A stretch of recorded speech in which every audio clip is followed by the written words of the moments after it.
అని ఆలోచించే స్వభావంలో మనకి పిల్లలకు చదువుకునే వయసు నుంచే రావాలి.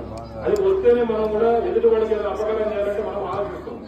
ఆ భావం ఉండే కూడా పెరిగితే పెద్ద ఏంటంటే స్వార్థం పెరుగుతుంది మనిషికి.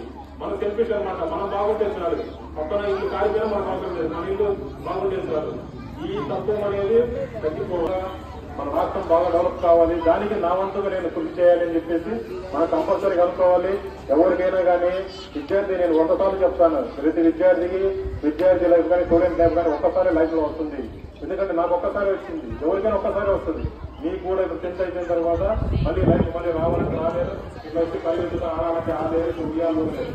కానీ కొంచెం టైం చేయాలంటే అన్ని చేయొచ్చు.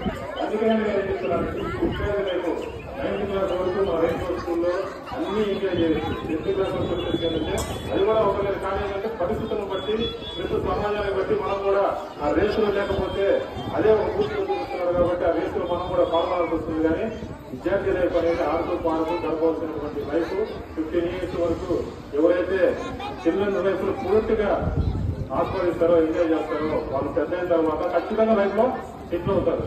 దాంట్లో కింద పట్ట పైకి లేయగలుగుతారు. కొంతమంది కింద పట్ట ఇంటికి వెళ్ళిపోతారు. అట్లా కాదు, ఆడుతూ పాడుతూ పెరిగే విద్యార్థులు పిల్లలు ఎవరైతే ఉంటారో ఈ అవకాశాన్ని ఉపయోగించుకుంటే ఆల్రెడీ మన స్కూల్లో మీలాగా చదివిన పిల్లలే మరి లాస్ట్ ఇయర్ నక్కా రోహిణి కానీ లక్ష్మీదేవి కానీ మరి 594, 590 కొట్టారు మన స్కూల్ పిల్లలే. వాళ్ళు ఎప్పటికీ కూడా మనకి గుర్తుంటారు.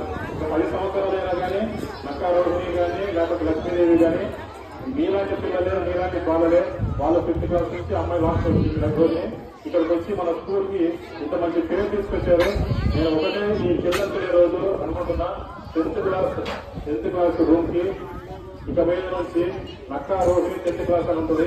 ఇప్పటి నుంచి కూడా ఆ అమ్మాయి కంటే 590% ఎవరైనా స్కోర్ ఎక్కువ కొట్టేంత వరకు కూడా ఆ అమ్మాయి పేరుతో 10th క్లాస్ రూమ్ అనేది దానికి రేపు రవిసార్ చెప్పి దాని బోర్డు మీద నక్కా రోహిణి 10th క్లాస్ అని పెట్టేసి ఆ అమ్మాయికి గౌరవంగా నేను ఆ రూమ్ కి 10th క్లాస్ రూమ్ కి ఇవ్వాలనుకుంటున్నా. అది ఈ చిల్డ్రన్స్ డే బాగుందని చెప్పేసి అనుకుంటున్నాను. ఎందుకంటే అమ్మాయి మన స్కూల్ యొక్క పేరు జిల్లా మొత్తంగా వినిపించేదానికి అమ్మాయి యొక్క కష్టం అంటే మన టీచర్లు ఎంత కష్టపడ్డారో ఆమె కూడా కష్టపడదు. కాబట్టి మరి 9th క్లాస్ కి లక్ష్మీదేవి పేరు, 10th క్లాస్ కి నక్కా రోహిణి పేరు. వారిద్దరు కూడా 590 ఎగో కొట్టారు. 590 స్కోర్ అనేది మన ఊర్లో ఫస్ట్ టైం మన రేపు స్కూల్కి వచ్చింది. ఇంతవరకు ఏ స్కూల్ 590 ఎగో రావడం, రెండు కూడా మన స్కూల్కి వచ్చాయి 590, 594.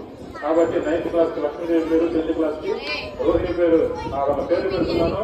ఈ ఛాలెంజ్ చెప్తున్నా, ఇప్పుడు వచ్చే పిల్లలు ఎవరైనా కానీ 8th కానీ 9th కానీ 10th క్లాస్ ఈ అవ్వదు, మీకు ఎవరైనా శాతం అయితే మీకంత టాలెంట్ ఉంటే మీ పేరు బోర్డు మళ్ళీ ఆ క్లాస్ మీద ఆ క్లాస్ గోడ మీద మళ్ళీ మీ పేర్లు వచ్చేదానికి మీరు ట్రై చేయండి. 595 తెచ్చుకోండి, ఇంకా 591 తెచ్చుకోండి. 9th క్లాస్ చేంజ్ చేస్తాం. 10th క్లాస్ 595 తెచ్చుకోండి. 10th క్లాస్ బోర్డు మీద మీ పేరు రాసి తెచ్చుకోండి. ఎందుకంటే మళ్ళీ 594 రానంత వరకు వాళ్ళ పేర్లు ఉంటాయి. నక్కా రోహిణి పేరు ఏంటంటే లక్ష్మీ పేరు అంటే వాళ్ళు తీసుకుని ఇల్లు పేరు కూడా వాళ్ళందరినీ మనం ఇక్కడ పంపించాము. ఎందుకంటే ఛాలెంజ్ తీసుకోవాలి లైఫ్ లో. 9th క్లాస్ ఎంజాయ్ చేయాలా, 10th క్లాస్ కష్టపడాలా. ఇక్కడ నుంచి 5 సంవత్సరాలు కష్టపడితే లైఫ్ మొత్తం సుఖపడచ్చు. ఇక్కడ నుంచి అంతే 10th క్లాస్ నుంచి 5 సంవత్సరాలు మనం కష్టపడేది. 5 సంవత్సరాలు మనం కష్టపడితే 50 సంవత్సరాలు సుఖపడచ్చు. అంటే ఇప్పుడు 10 times మనం 5 సంవత్సరాలు సుఖపడ్డామంటే 50 సంవత్సరాలు కష్టపడాల్సింది. ఏదో ఒకటి చేసుకుని బతకాల్సింది. నేను చేస్తామని ఆగిపోయామంటే మన చదువులు ఏదో చిన్నగా 5 వరకు 3 వరకు చేసుకుని బతకాల్సింది. కాబట్టి అట్లా కాకుండా మంచిగా ఉన్నత స్థాయికి రావాలి. మన స్కూల్లో చదివే పిల్లలందరికీ కూడా మీకు ఇక్కడ అన్ని మీకు ఏం కావాలో ఇప్పుడు విశేష జగనాథ్ పెడుతున్నామో మీకు యానివర్సరీ పెట్టి డ్యాన్సులు కానీ లేకపోతే కల్చరల్ యాక్టివిటీస్ కానీ డ్రాయింగ్ కానీ ఇవన్నీ ఎందుకు నేను చెప్తారనుకుంటున్నామంటే మీరు మా దగ్గర చదివిన ఆ కొంతకాలంలో ఇక్కడ మీకు ఏ రోజు లేకుండా పంపించాలన్న ఉద్దేశంతో నేను స్కూల్ స్థాపించింది. కాబట్టి మీరు ఇక్కడ ఉన్నంత వరకు మీ యొక్క చిల్డ్రన్ లైఫ్ ని ఎంజాయ్ చేస్తూ స్కూల్కు మీ పేరెంట్స్ మంచి పేరు తీసుకురావాలని చెప్పేసి ఎవరైతే మన దేశం యొక్క పేరును చిరస్థాయిగా ఆవిష్కారం నిలబెట్టారో అటువంటి మ్యాథ్స్ మీద చిన్న క్విజ్ లో మేము ఒక్కొక్క టీకి ఒక్కొక్క పేరు చూస్తామన్నా. Nehru team, Indira Gandhi team, Kalam team, Subhash Chandra Bose team, Bhagat Singh team, Ambedkar team, Alluri Sitaramaraju team అని చెప్పి వీళ్ళందరూ కూడా నేషనల్ లీడర్స్. వాళ్ళు ఏం చేశారు వాళ్ళ పేరు ఇప్పుడు కూడా వాళ్ళ పేరు కూడా 50 సంవత్సరాల పైన ఇంకా ఎందుకు అనుకుంటున్నామో మీరు ఒకసారి ఆలోచించండి. మీకు తెలియకపోతే తీసుకోండి, లేకపోతే నా దగ్గర నేను చెప్తాను. వాళ్ళందరినీ గుర్తు పెట్టుకోవాలి. తెలుసుకోండి, వాళ్ళందరూ కూడా ఎప్పుడు మనం శాశ్వతంగా గుర్తు పెట్టుకోవాల్సినటువంటి మహానుభావులు వాళ్ళందరూ.